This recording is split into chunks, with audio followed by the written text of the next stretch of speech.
ఈ వీడియో చూసే ముందు జై హనుమాన్ అని కామెంట్ చేయండి. మార్గశిర మాసంలో వచ్చే పౌర్ణమిని మార్గశిర పౌర్ణమి అని అంటారు.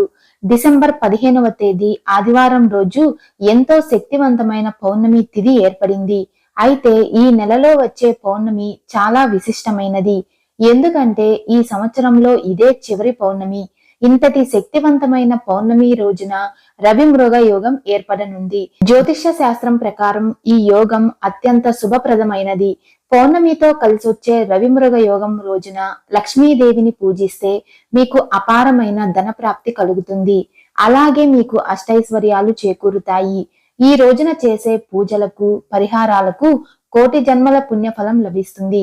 కాబట్టి డిసెంబర్ 15వ తేదీ మార్గశిర పౌర్ణమి రోజున ఇంట్లో ఎలా పూజ చేయాలి, ఈ రోజున పాటించాల్సిన నియమాలు పరిహారాలు ఏమిటి అన్న విషయాల గురించి ఈ వీడియోలో తెలుసుకుందాం. వీడియోని స్కిప్ చేయకుండా చూడండి. మా తెలుగు ట్రూ ఫ్యాక్ట్స్ ఛానల్ ని ఫస్ట్ టైం చూస్తున్నట్లయితే మా ఛానల్ ని సబ్స్క్రైబ్ చేసుకోండి. ముఖ్యంగా ఈ మార్గశిర పౌర్ణమి రోజున సంపదకు నిలయమైన లక్ష్మీదేవిని పూజించాలి. ఎందుకంటే ఈ శక్తివంతమైన పౌర్ణమి రోజు లక్ష్మీదేవి వైకుంఠం నుండి భూమిపైకి వస్తుంది అని నమ్మకం. కాబట్టి ఈ మార్గశిర పౌర్ణమి రోజున ఎవరైతే లక్ష్మీదేవిని భక్తి శ్రద్ధలతో పూజిస్తారో వారి ఇంట్లోకి లక్ష్మీదేవి సంతోషంగా అడుగు పెడుతుంది. దీంతో మీ ఇంట్లో డబ్బు సమస్యలు లేకుండా సంతోషకరమైన జీవితాన్ని పొందుతారు. ఆదివారంతో కలిసొచ్చే పౌర్ణమికి చాలా శక్తి ఉంటుంది. కాబట్టి ఈ పౌర్ణమి రోజున ప్రతి ఒక్కరూ ఇంట్లో పూజ చేసుకుంటే ఖచ్చితంగా లక్ష్మీ కటాక్షం కలుగుతుంది.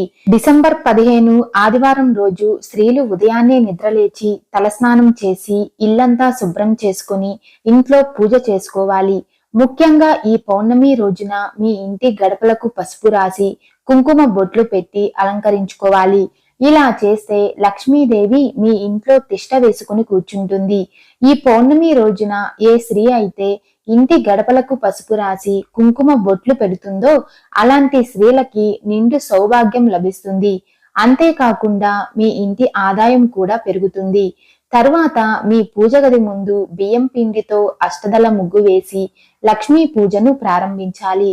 ముందుగా లక్ష్మీదేవి చిత్రపటాన్ని శుభ్రం చేసి అమ్మవారికి కుంకుమ బొట్లు పెట్టి ఎర్ర గులాబీ పూలతో అలంకరించుకోవాలి.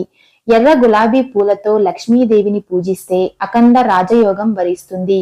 తరువాత నువ్వుల నూనెతో కానీ ఆవు నెయ్యితో కానీ దీపారాధన చెయ్యాలి. ఈ రోజున 5 వత్తులతో దీపారాధన చేస్తే లక్ష్మీదేవి ఆశీస్సులతో మీ సమస్యలన్నీ తీరిపోతాయి. లక్ష్మీదేవి పూజలో నైవేద్యంగా ఒక చిన్న బెల్లం ముక్కను నివేదించాలి.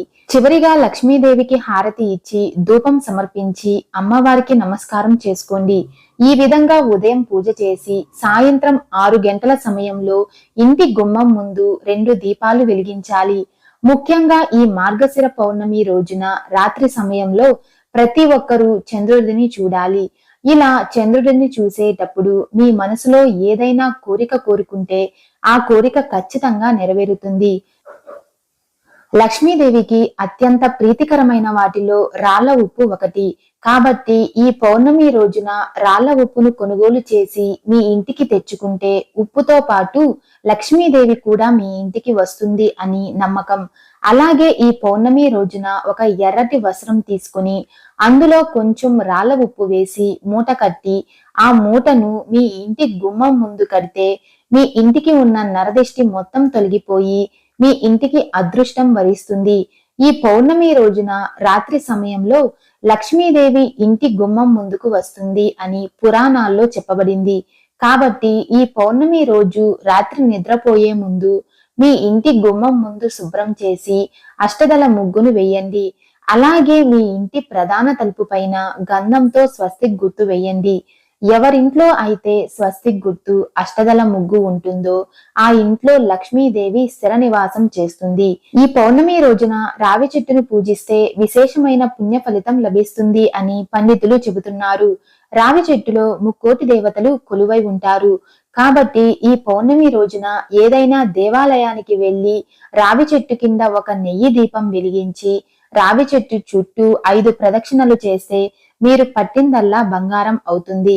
అలాగే మీకు ముక్కోటి దేవతల ఆశీర్వాదం లభిస్తుంది. ఈ పౌర్ణమి రోజున ఒక రావి ఆకును మీ ఇంటికి తెచ్చుకొని మీ బీరువాలో పెట్టుకోండి. ఇలా చేస్తే మీ ఇంట్లో డబ్బుకు లోటు ఉండదు. అనవసరపు ఖర్చులు తగ్గి మీ ఇంటి ఆదాయం విపరీతంగా పెరుగుతుంది. ముఖ్యంగా ఈ పౌర్ణమి రోజున నదీ స్నానం చేయడం వల్ల మీరు తెలిసి తెలియక చేసిన పాపాలన్నీ నశిస్తాయి.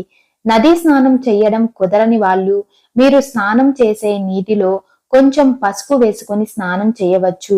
అలాగే మీ జాతక దోషాలు తొలగిపోయి అదృష్టం పెరుగుతుంది. డబ్బు సమస్యలతో బాధపడేవారు ఈ పౌర్ణమి రోజున రాత్రి సమయంలో కర్పూరం మీద ఒక లవంగం పెట్టి కాల్చి ఆ పొగని మీ ఇల్లంతా చూపించండి. ఇలా చేస్తే మీ ఇంట్లో ఉన్న చెడు శక్తులు నాశనం అయ్యి మీకు కుబేర యోగం సిద్ధిస్తుంది. ఈ మార్గశిర పౌర్ణమి రోజున ఒక చిన్న లక్ష్మీదేవి పటంను మీ బీరువాలో పెట్టుకోండి. ఇలా చేస్తే మీ ఇంటికి ధన ప్రవాహం విపరీతంగా పెరుగుతుంది. ఈ మార్గశిర పౌర్ణమి రోజున విష్ణు స్వరూపమైన తాబేలును పూజిస్తే లక్ష్మీదేవి అనుగ్రహంతో మీకు సిరి సంపదలు అష్టైశ్వర్యాలు చేకూరుతాయి. ఎవరైతే అప్పుల సమస్యలతో బాధపడుతున్నారో అలాంటి వారు ఈ పౌర్ణమి రోజున శివాలయానికి వెళ్లి శివలింగానికి అభిషేకం చేయించండి. ఇలా చేస్తే ఖచ్చితంగా మీకున్న అప్పుల సమస్యలన్నీ తీరిపోతాయి. ఈ పౌర్ణమి రోజున ఎవరైతే ఉపవాసం ఉంటారో అలాంటి వారికి కోటి రెట్ల పుణ్యఫలం లభిస్తుంది. ఈ పౌర్ణమి రోజున ఇంట్లో ఉన్న ప్రతి ఒక్కరూ కాలికి నల్లదారం కట్టుకుంటే మీ జాతకంలో ఉన్న దోషాలన్నీ తొలగిపోయి మీ అదృష్టానికి తిరుగుండదు. పౌర్ణమి రోజున మీ ఇంటిని శుభ్రంగా ఉంచుకోవాలి. ఈ రోజున మీ ఇల్లు అశుభ్రంగా ఉంటే ఇంట్లో వారికి కష్టాలు తప్పవు. కాబట్టి ప్రతి పౌర్ణమి రోజున మీ ఇంటిని శుభ్రంగా ఉంచుకోండి. ఈ పౌర్ణమి రోజున ఇంట్లో ఉన్న ఆడవాళ్లు కంటతడి పెట్టకూడదు. అలాగే భార్యాభర్తలు గొడవలు పడకూడదు.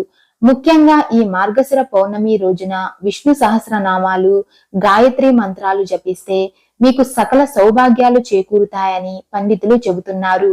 అలాగే ఈ పౌర్ణమి రోజు సత్యనారాయణ స్వామి వ్రత కథను వింటే లక్ష్మీదేవి సంతోషించి తన భక్తుల పైన కనక వర్షాన్ని కురిపిస్తుంది. ఈ మార్గశిర పౌర్ణమి రోజున పేదవారికి మీకు తోచినంత దాన ధర్మాలు చేస్తే కోటి జన్మల పుణ్యఫలం సిద్ధిస్తుంది. ఈ వీడియో మీకు నచ్చినట్లయితే లైక్ చేసి షేర్ చేయండి. ఇలాంటి మరిన్ని అప్డేట్స్ కోసం మా ఛానల్ ని సబ్స్క్రైబ్ చేసుకోండి.